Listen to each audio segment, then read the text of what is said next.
It was very exciting. It's funny because I actually went down to the launch in Florida, and if you've ever been to a launch or seen a launch on TV, you know that they don't always go off on schedule. If there's the tiniest little problem, they will cancel for the day and try again the next day. So you plan that accordingly. You go down for several days, hoping that even if it gets canceled one day, you're still there for the next day or the next day. And I did that, but they canceled it twice. So it went from one day, to canceled a few days, and I had to return home the morning of the flight. So I actually missed the flight in person. I got home just in time to turn on the TV and see it launch. But nonetheless, I got to be down there I felt like I was there because, I got to be with everybody. It was a very exciting time, a lot of work that people had put in to get to that point. And always a little exciting and scary because something launching on the pad is kind of a dangerous thing and you want to see it go well.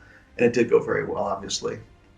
And it's kind of like a big party, those kind of events. Both the launch 10 years ago and the flyby. There's a lot of work that people are doing, but it's sort of like a big party as well. Like a lot of people who've worked very hard, having a big moment like that together is really fun.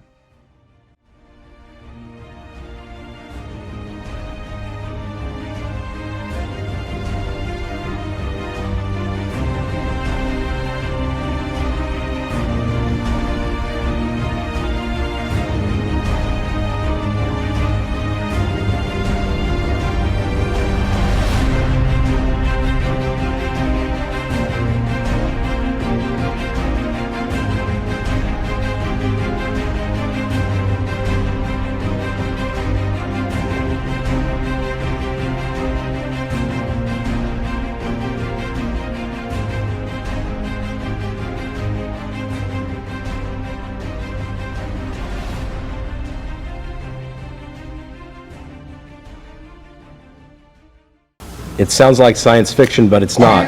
Tomorrow morning, the United States spacecraft will fly by the Pluto system and make history. And I have to tell you, the data that we're going to produce, in fact, the data that we're already producing, is a gift for the ages to all mankind. The science that we've already made, and if we can show the approach video, is already mouth-watering. The Pluto system is enchanting in its strangeness, its alien beauty.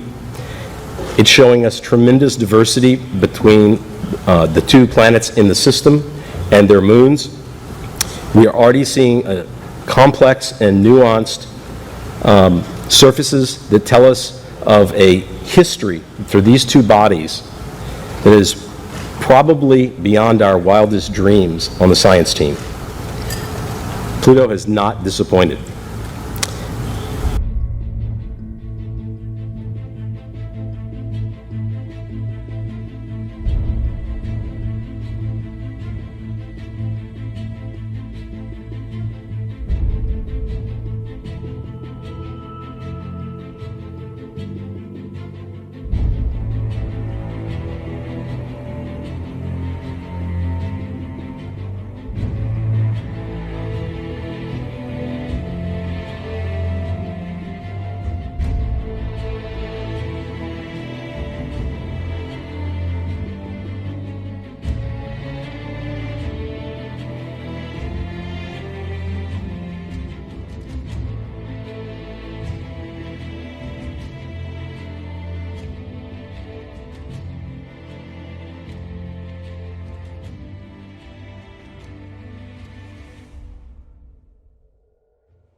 They had a really great set of instruments on board, cameras and spectrographs and dust counters and things like that to do just as many different types of studies of Pluto that you could possibly do. My involvement was mainly with just the main camera that took high-resolution images of the moons and the surface of Pluto. But there's a whole bunch of other instruments studying Pluto and its moons as many ways as possible. But another key one has nothing to do with studying Pluto, it just has to do with power. There's a lot of these spacecraft that go out into the outer solar system, they're getting so far from the sun they can't be solar powered like the Hubble Space Telescope is. So it has a nuclear generator on board that keeps the spacecraft powered up. So that's a pretty important part of the technology involved in exploring the outer solar system, along with the scientific instruments.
It was really quite an amazing feat. It took 9.5 years to get there, to launch it. It's the fastest moving spacecraft ever, and they had to launch it just on time to fly past Pluto to get a gravity assist to speed things up, or the mission would have taken even 3 years longer.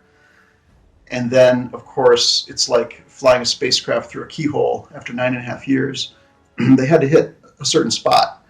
And obviously, if you miss that spot, you could either be too far from Pluto or crash into Pluto or any number of bad outcomes.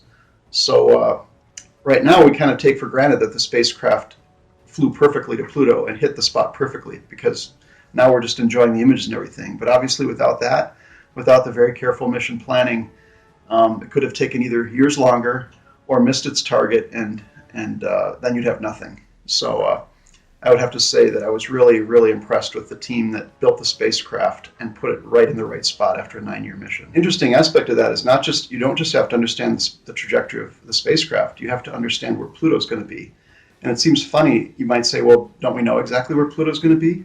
And for purposes of pointing Hubble, we certainly do. It's not, but it's got a 248-year orbit, and so it was discovered in 1930. So we haven't even witnessed Pluto go through an entire orbit around the sun. So there is a little uncertainty actually in its orbit, and it's such a small amount that it doesn't matter if you're observing Pluto from Earth or with Hubble. But if you're trying to fly by at a certain altitude above Pluto, suddenly it matters, and there's a little bit of uncertainty in the position of Pluto that had to keep getting refined. And so that's what made it a little bit exciting, that are they going to really hit their mark, and really remarkable that they did.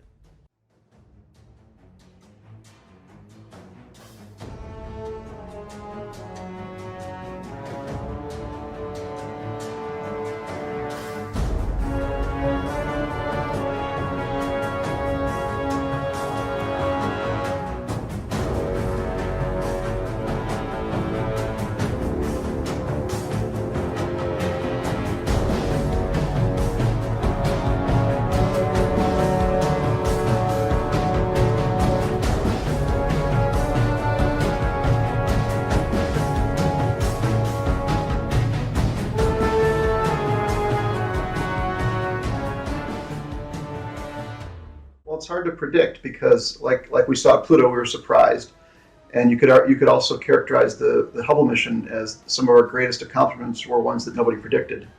So that makes you a little reluctant to predict, right? When probably the best things are the things you couldn't have predicted, and but generally in the history of astronomy, when we build new telescopes, or in the history of planetary science, when we fly by things for the first time, we're usually surprised. It usually is groundbreaking. We discover things that nobody could have predicted, and so I think we'll all be very, very excited to see a small Kuiper Belt object up close, and again, things that just look like little dots in Hubble images or anything else. Suddenly we'll see it up close and really get a good idea of what's going on there.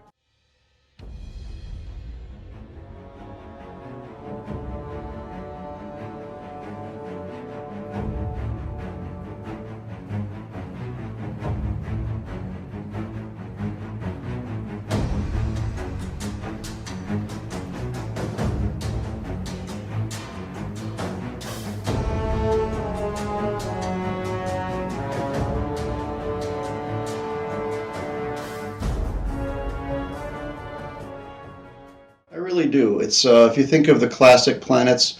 Now, when I was a kid, we said there was 9 planets, and Pluto was the last one. And I know that in the last 10 years, there's been some controversy over whether Pluto's a planet. But regardless of whatever we call it, it was the only unexplored one of those 9 classical planets.